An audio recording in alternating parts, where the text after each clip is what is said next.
श्री शिवाय नमस्तुभ्यम दोस्तों। 11 फरवरी 2022 को दशमी तिथि पड़ रही है और इस दशमी तिथि को सभी माताएं बहनें एक ऐसा उपाय कर सकती हैं जिस उपाय को करने से उनके जीवन में बहुत से बदलाव आ सकते हैं। बदलाव कहने का मतलब है कि ये जो आज हम आपको उपाय बताने वाले हैं ये माताओं बहनों के लिए है। क्या उपाय है, ध्यान से सुनिए दोस्तों।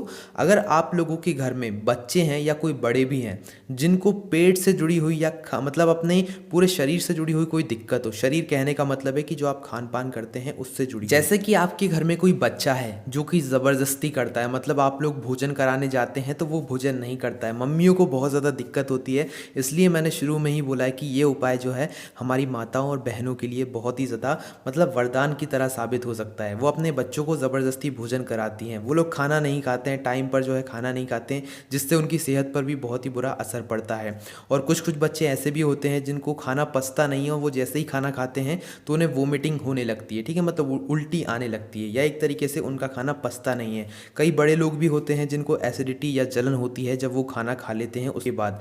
सीधी सी बात यह है कि यह उपाय पेट से जुड़ी हुई जो भी समस्या है, मतलब आपका शरीर जहाँ से पूरा चलता है ना, जहाँ से आपका खून बनता है, वहाँ से जुड़ी हुई कोई समस्या है ना, तो आप लोगों को यह उपाय करना चाहिए। इस उपाय से आपको बहुत ही अच्छे परिणाम देखने को मिलेंगे। क्योंकि दोस्तों जितने भी लोगों को पेट से जुड़ी हुई समस्या है वो इस उपाय को अवश्य करें। दोस्तों आपको यह उपाय सिर्फ दशमी तिथि को करना है और दशमी तिथि कब पड़ रही है, 11 फरवरी 2022 को। आपको करना क्या है, आपको जाना है शिव जी के मंदिर में शिवलिंग के सामने प्रातः काल, ठीक है, या तो आप लोग प्रदोष के समय शाम के समय भी जा सकते हैं। आपको करना क्या है, आपको अपने घर से एक लोटा लेकर जाना है, वो भी काय का, तांबे का लोटा, ठीक है। तांबे के लोटे में ही इस उपाय को करना है। उस तांबे के लोटे में आपको शुद्ध जल भरना है। शुद्ध जल भरने के बाद अब आपको क्या करना है, शिव जी के मंदिर में जाना है, ठीक है। पर साथ में आपको 3 बेलपत्र और एक पीपल का पत्ता भी लेकर जाना है और 11 शमी के पत्ते भी लेकर जाना है, ठीक है। ये उस उपाय की सभी सामग्रियां हैं।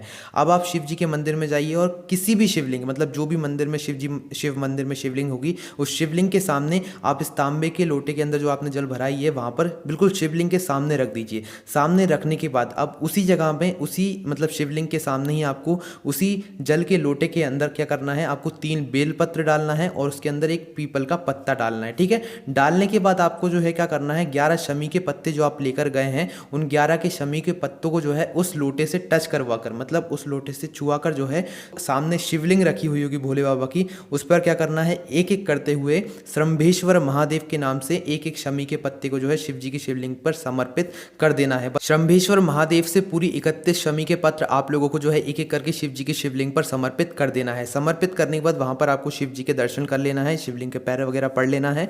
उसके बाद अब जो आपने एक तांबे के लोटे में जल भरकर रखा हुआ है जिसमें आपने 3 बेलपत्र और एक जो है यहाँ पर पीपल का पत्ता डाला है, उसे आपको उठाकर अपने घर ले आना है, ठीक है। शाम के समय आप इस उपाय कर सकते हैं या सुबह भी कर सकते हैं। तो अब जैसे ही आप ये उपाय कर लें तो तांबे का लोटा अपने घर ले आए। अपने घर लाने के बाद इस तांबे के लोटे को आपको जो है एक रात के लिए अपने घर में किसी भी स्थान पर रख देना है, ठीक है। अच्छे शुद्ध स्थान पर रख दीजिएगा एक रात के लिए। एक रात जैसे ही हो जाए उसके बाद दूसरे दिन आपको इसी जल को उस व्यक्ति को सुबह दोपहर शाम श्रंभेश्वर महादेव के नाम से जो है थोड़ा थोड़ा जल का आचमन कराना है, थोड़ा थोड़ा जल पिलाना है सुबह दोपहर शाम किस व्यक्ति को जिसको भोजन से जुड़ी हुई कोई समस्या हो, पेट से जुड़ी हुई कोई समस्या हो, एसिडिटी वगैरह होती हो, खाना नहीं पचता हो। यह उपाय बच्चे के लिए भी है, बड़े के लिए भी है और बूढ़ों के लिए भी है। तो आप इस उपाय को जरूर कीजिए।